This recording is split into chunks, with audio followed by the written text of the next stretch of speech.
jagung ini setiap hari, dan jika jagung tersebut sudah tumbuh, kita letakkan pot A di tempat yang terang atau yang terkena cahaya matahari. Sedangkan yang di pot B kita letakkan di tempat yang gelap. Kalian bisa menaruhnya di dalam kardus atau baskom.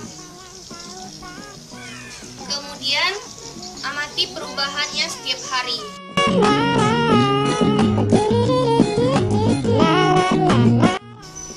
Lalu kalian ukur masing-masing dari tiap-tiap jagung yang telah kalian tanam. Kemudian kalian bisa membuktikan jagung di pot mana yang lebih cepat pertumbuhannya, apakah di pot A atau pot B. Sekian percobaan yang telah saya lakukan. Semoga percobaan kali ini dapat memberikan manfaat kepada seluruh pelajar di Indonesia. Assalamualaikum warahmatullahi wabarakatuh.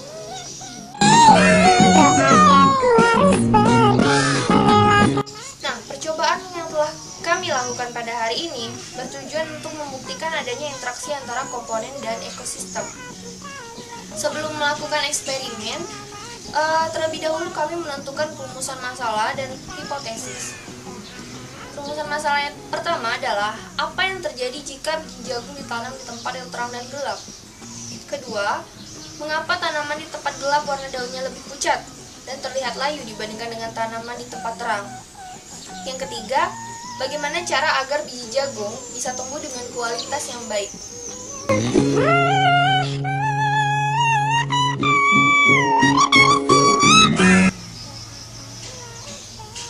Hipotesis yang telah kami susun adalah, yang pertama, tumbuhan di tempat gelap akan lebih cepat tumbuh daripada tumbuhan di tempat terang. Karena jika suatu pertumbuhan terkena cahaya matahari, auksin akan mengalami kerusakan, sehingga tumbuhan yang tumbuh di tempat yang gelap lebih cepat tumbuh dibandingkan tumbuhan yang berada di tempat terang. Nah, perlu kalian ketahui, hormon auksin ini adalah zat yang ditemukan pada ujung batang akar yang berfungsi sebagai pengatur pembesaran sel dan memicu pemanjangan sel pada bagian belakang meristem ujung. Nah, jelas bahwa hormon auksin ini berfungsi sebagai pembantu dalam proses mempercepat tumbuhan. Kemudian, hipotesis yang kedua adalah tanaman di tempat gelap terlihat lebih pucat dan layu.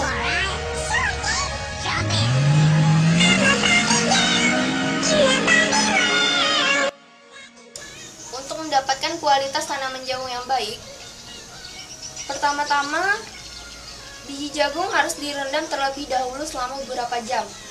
Setelah itu, pilihlah biji jagung yang tenggelam. Jagung yang tenggelam lebih baik karena mempunyai cadangan yang lebih banyak daripada jagung yang mengapung. Lalu, tanamlah di tempat yang terang.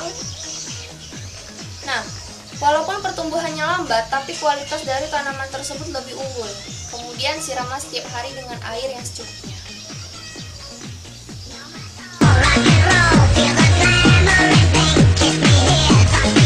Fungsinya sebagai salah satu faktor terjadinya fotosintesis untuk menghasilkan cadangan makanan dan sebagai faktor eksternal yang mempengaruhi pertumbuhan dan perkembangan pada tumbuhan. Nah, di sini jelas bahwa pertumbuhan tanaman di tempat yang lebih gelap memang pertumbuhannya itu sangat cepat, namun kualitas dari tanaman tersebut adalah kurang baik.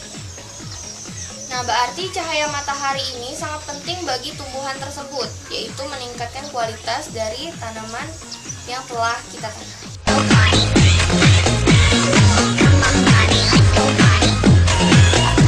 Nah, pada percobaan kali ini kami menjadikan cahaya matahari sebagai variabel bebas. Yang dimaksud variabel bebas ini adalah variabel yang dibuat bebas dan bervariasi.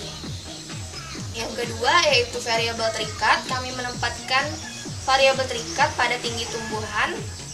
Dan yang dimaksud dengan variabel terikat adalah variabel yang muncul akibat adanya variabel bebas. Kami menempatkan tanah dan air sebagai variabel terkontrol atau terkendali. Yang dimaksud variabel terkontrol adalah variabel yang ikut berpengaruh yang dibuat sama pada setiap media percobaan dan terkendali.